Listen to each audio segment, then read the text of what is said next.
नमस्कार मित्रों, एक बार फिर आपका एसपी एजुकेशन यूट्यूब चैनल में हार्दिक अभिनंदन। दोस्तों, हमारी एक विशेष श्रृंखला राजस्थान का इतिहास एवं संस्कृति कक्षा 10 की पाठ्यपुस्तक से राजस्थान के इतिहास एवं उसकी संस्कृति के विषय में चल रही है। इस श्रृंखला में हम राजस्थान की विभिन्न सभ्यताओं के बारे में चर्चा कर रहे थे। आज की हमारी इस कक्षा का मुख्य विषय रहेगा आहट सभ्यता और उसी से जुड़ी हुई गिलुंड की सभ्यता। तो दोस्तों, हम आशा करते हैं कि हमारी ये सीरीज़ आपके लिए काफ़ी मददगार साबित होगी और ये उम्मीद भी करते हैं कि आप हमारे चैनल को सब्सक्राइब करेंगे और बेल आइकन को ज़रूर प्रेस करेंगे। आइए, ज़्यादा समय नहीं लेते हुए हमारी इस कक्षा को प्रारंभ करते हैं। तो आज की हमारी जो सभ्यता है वो आहट सभ्यता है। पिछली कक्षा में हमने गिलुंड कालीबंगा सभ्यता के बारे में चर्चा की थी। आहट सभ्यता आयड़ नदी के तट पर बसे हुए आहड़ नगर से जुड़ी हुई है। ये एक छोटा सा इलाका है उदयपुर में, जहाँ पर आहड़ नदी बहती है और उसी नदी के तट पर बसा हुआ एक आहड़ नामक स्थल है। और वहीं पर खुदाई के उपरांत उत्खनन में 4000 वर्ष पुरानी सभ्यता जो है प्रकाश में आई। अगर हम इस सभ्यता की युग की बात करें तो ये पाषाण धातु युगीन सभ्यता है और मिट्टी के टीले अर्थात धूल कोट के नीचे दबी हुई मिली ये सभ्यता।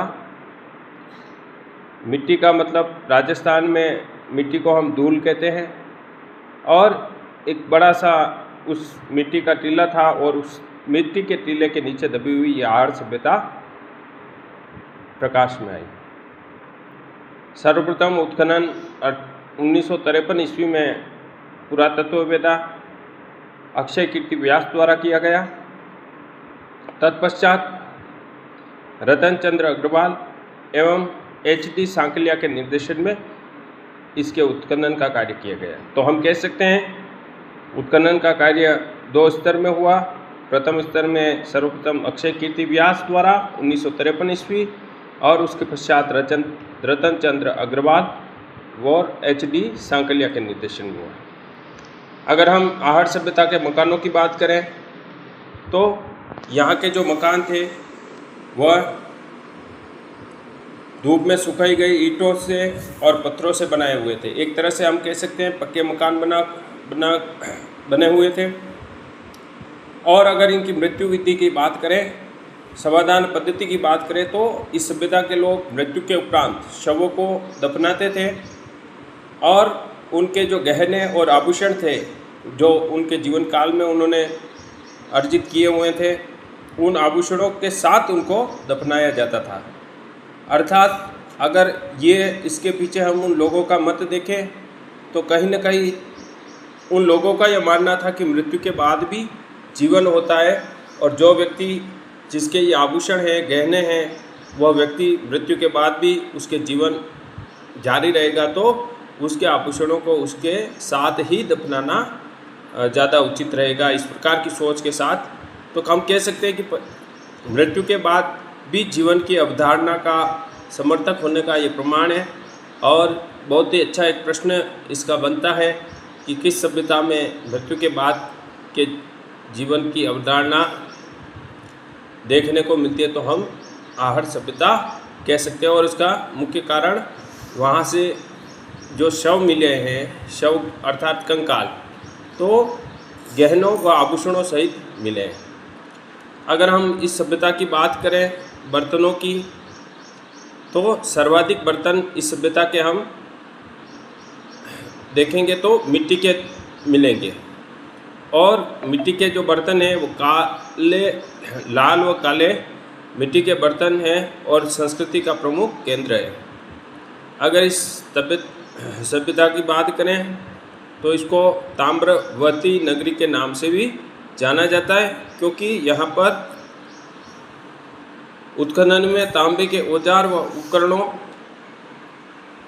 के प्रयोग के प्रमाण मिले और तांबे के औजार जो उपकरण जो मिले हैं और उनका जो प्रयोग के जो प्रमाण मिले उसके आधार पर हम कह सकते हैं कि आहड़ सभ्यता को ताम्रवती नगरी के नाम से भी जाना जा सकता है।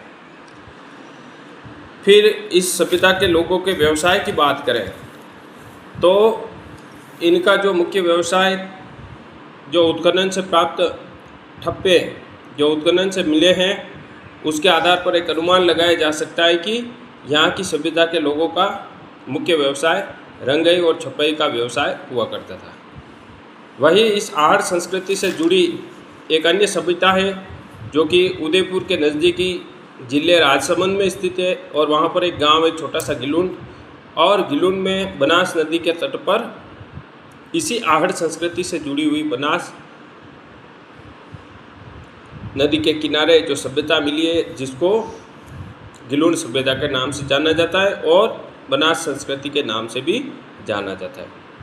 अगर इस गिलुंड सभ्यता के उत्खनन की बात करें तो 1957 to 58 बीबी लाल के निर्देशन में उत्खनन कार्य हुआ था। उसके बाद कुछ समय तक उत्खनन का कार्य नहीं हुआ और पुनः एक बार 1998 to 2003 यानी कि 5 वर्षों के लिए 1998 से 2003 ईस्वी के दौरान डॉक्टर वीएस शिंदे जो कि पूना के थे और प्रोफेसर ग्रेगरी पोशल जो पेंसिल्वेनिया विश्वविद्यालय अमेरिका के प्रोफेसर थे, तो इनके निर्देशन में पुनः उत्खनन कार्य हुआ। और उसके पश्चात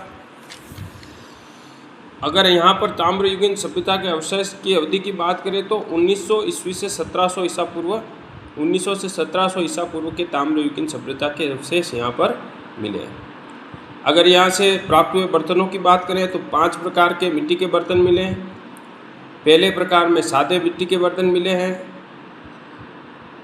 दूसरे प्रकार की जो मिट्टी के बर्तन मिले हैं वो काले मिले हैं।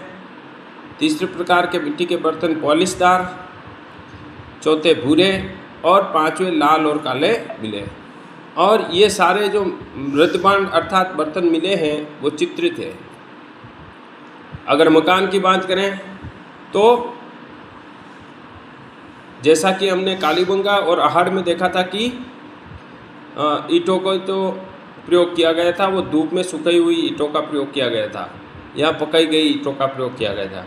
यहाँ पर थोड़ा सा हमें भिन्नता देखने को मिलती है और यहाँ पर जो पक्की ईंटें जो मकान बनाने में काम में ली गई है वो आग में पकाई हुई है। अन्य अवशेषों की बात करें तो मिट्टी के खिलौने यहाँ से मिले हैं, पत्थर की गोलियाँ मिली है और हाथी दांत की चूड़ियाँ मिली है। तो आज के लिए हम अपनी इस चर्चा को यही विराम देते हैं। आने वाले कक्षा में हम बागोर सभ्यता के विषय में और गणेश्वर सभ्यता के विषय में पूरी जानकारी अर्जित करेंगे। तो दोस्तों, मैं आशा करता हूँ कि हमारा एक छोटा सा जो प्रयास है ये आपको काफ़ी अच्छा लगेगा और आपका समर्थन, आपका सपोर्ट हमारे इस चैनल को मिलेगा और आप जो है वीडियो को लाइक ज़रूर कीजिएगा और हमारे चैनल को सब्सक्राइब करें और बेल आइकन को ज़रूर प्रेस करें। तो इसी के साथ दोस्तों आज की इस चर्चा को यही विराम देते हैं। आपका कल्याण हो। धन्यवाद।